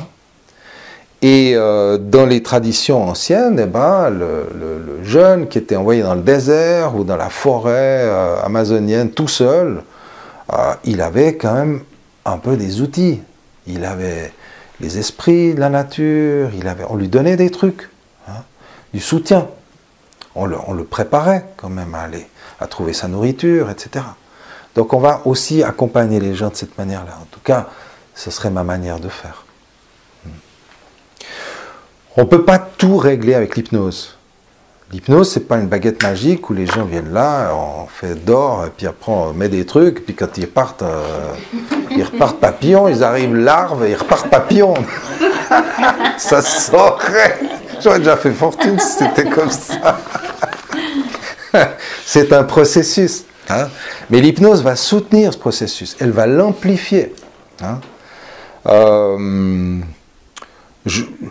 Très rapidement, vraiment très succinctement, on peut dire que l'hypnose, je ne sais pas ce que vous en savez, mais juste en deux mots, l'hypnose, c'est une technique qui va permettre d'atteindre une autre fréquence de longueur d'onde cérébrale, donc un état de relaxation, rapidement. Hein, pas besoin de compter les moutons pendant 3 heures. Donc on va faire ça rapidement et on a le moyen de maintenir la personne dans cet état durant le temps de la séance. C'est un état de connexion à soi, c'est un état ressource, c'est un état dans lequel on peut appeler des ressources que la personne a connues, mais c'est un état aussi dans lequel on peut appeler des ressources que la personne pense ne pas avoir connues. Et si vraiment elle n'a jamais connu ça, eh ben on va aller chercher dans le futur. On imagine comment ça sera. On fait ressentir la personne comment ça sera, parce qu'on est tous capables d'imaginer comment c'est quand on est Superman. Et on prend la ressource, la force, et on la ramène. Donc on a des moyens, parce que ça c'est des constructions mentales. Tout est illusion. Donc on peut jouer avec ces illusions. L'hypnose fait ça. Et donc permet de mettre en place d'une manière profonde ce qu'on pourrait appeler ces structures temporaires. Mais surtout, dans la transition, il y a la notion de ne pas agir. Le non-agir. Lao Tzu. Intéressant. Le non-agir. On pourra faire un café hypnose là-dessus. Mais l'idée du non-agir, c'est de laisser faire. Hein, de se laisser transformer. Parce qu'on est tout le temps dans l'objectif. On a été élevé, il faut faire, il faut passer à l'action, etc. Puis on est dans un monde, effectivement, il faut passer à l'action, ça dépend ce qu'on veut faire. Mais pour l'évolution intérieure, c'est pas passer à l'action qu'il faut. C'est au niveau de l'identité qu'il faut passer à l'action. L'identité. Alors ce qui vous amène à un café hypnose, ou à une thérapie, ou à lire un livre qui vous permet d'avancer, il y a bien une intention, une action. Vous passez à l'action. Mais à un moment donné, pour que la transformation se fasse, il faut lâcher prise et laisser la transformation se faire. Vous n'avez pas le contrôle en tant que vous conscient. Après, c'est votre âme qui a le contrôle. Mais faut-il encore la laisser faire? Et c'est là le non-agir. Voilà, n'oubliez pas de vous accorder des plaisirs pour passer ces périodes difficiles. Il y a plein de petits plaisirs. On peut aussi se confier. N'oubliez pas que les autres passent également ces périodes de merde et qu'ils peuvent tout à fait vous comprendre. Donc, alors on n'a pas 36 000 amis, mais on en a généralement un ou deux. Et voyez l'opportunité que cette transition, que cette période difficile, burn-out, dépression, maladie, vous apporte de vous transformer vous-même. Quoi qu'il vous arrive dans votre vie, tout ce qu'on appelle des problèmes, c'est le vrai vous, c'est-à-dire votre âme, on pourrait le dire comme ça, qui est en train de vous inviter, le vous, que vous croyez être, c'est-à-dire l'identité, à vous rapprocher de lui, d'elle. Que mon âme m'invite à me rapprocher d'elle. C'est une vision. Et je terminerai là-dessus. On n'a pas pris le temps de faire un exercice. J'ai d'ailleurs rien préparé, mais si vous avez encore 5 minutes, je veux bien, ou 10 on va dire, parce qu'on peut prendre le temps de ça. Vous proposez, donc si quelqu'un devait partir parce que vous avez un rendez-vous ou quelque chose dans la casserole, c'est le moment de le faire. Sinon, je vous invite juste à prendre conscience de votre position dans l'espace. Vous pouvez modifier votre position ou pas, ça n'a aucune importance. Vous pouvez fermer vos yeux ou fixer un point quelque part devant vous si vous préférez les garder ouverts. Un point dans l'espace.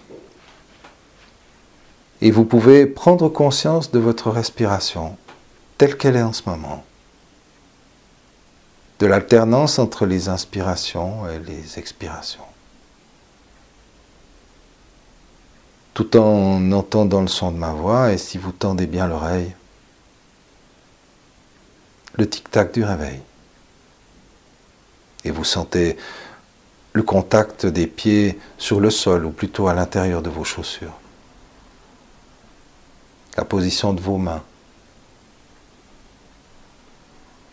Et la sensation de détente que vous êtes capable de vous accorder maintenant, profonde, confortable, agréable. Peut-être déjà des images ou des couleurs, ou juste des représentations personnelles peuvent apparaître sur l'écran intérieur de vos paupières, ou bien plus profondément en vous. Et j'aimerais vous inviter à imaginer que vous longez une rivière. Vous entendez le chant de cette rivière, des vaguelettes qui clapotent. Et vous n'êtes même pas obligé d'imaginer le soleil pour ressentir les éclats de celui-ci rebondir sur l'eau et venir dessiner des formes lumineuses sur le visage.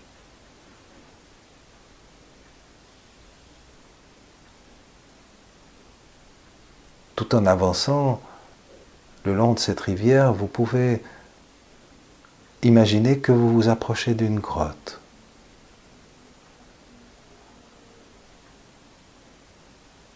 Et vous allez vous arrêter devant cette grotte, parce qu'elle est sombre et qu'on n'a pas trop envie d'y rentrer.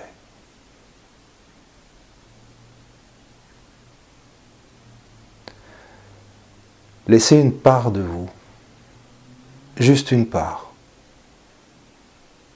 comme si un second vous-même sortait de votre corps. Et donnez-lui la mission d'aller transformer ce qu'il y a besoin d'être transformé dans cette grotte. Vous voyez cette part de vous entrer et vous restez là, au bord de la rivière, au soleil.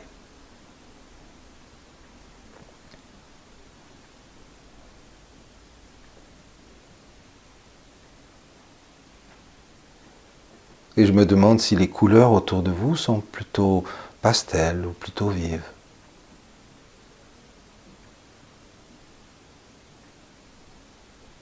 Si le chant de la rivière est très constant ou s'il varie un peu, agrémenté de celui des oiseaux ou du bruissement dans le feuillage des arbres.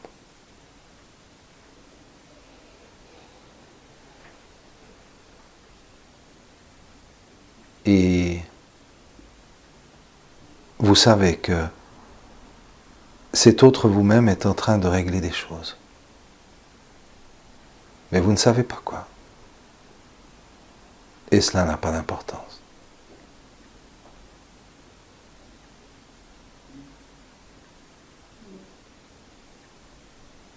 Peut-être même que vous vous endormez. Tout tranquille. Un petit vent vient caresser votre visage. Peut-être regardez-vous les nuages passer.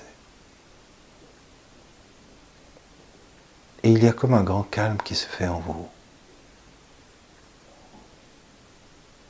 Une sensation que quelque chose de très important est en train d'arriver.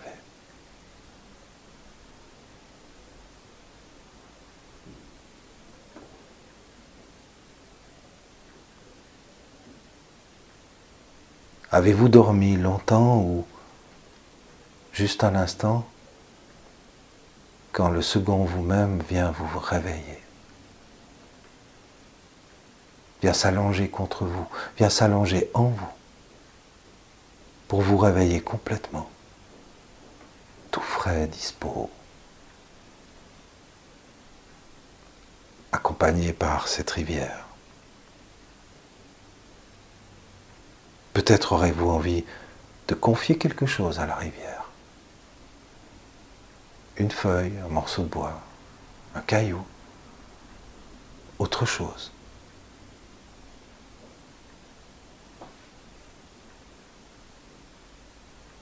Et vous avez cette confiance absolue que chaque goutte d'eau qui passe devant vous maintenant va rejoindre la mer.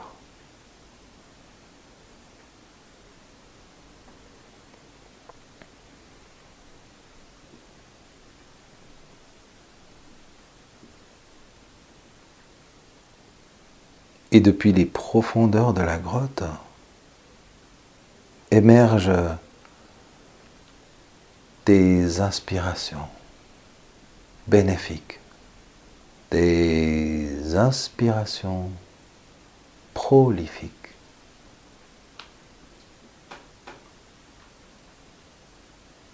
Des pensées subtiles, des pensées utiles,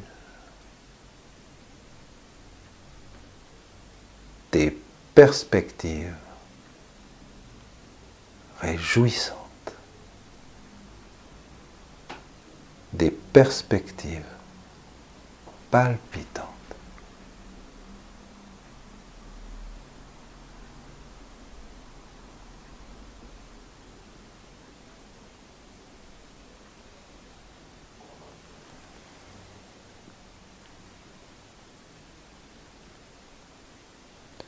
Auriez-vous envie de vous relever pour remonter un petit bout le chemin en sens inverse, jusqu'à retrouver votre corps sur ce siège, le contact des pieds à l'intérieur des chaussures, le contact des mains là où elles sont posées, et la sensation de votre respiration qui se réactive un peu plus rapidement, jusqu'à prendre une grande inspiration et à revenir ici et maintenant, ouvrir les yeux et vous préparer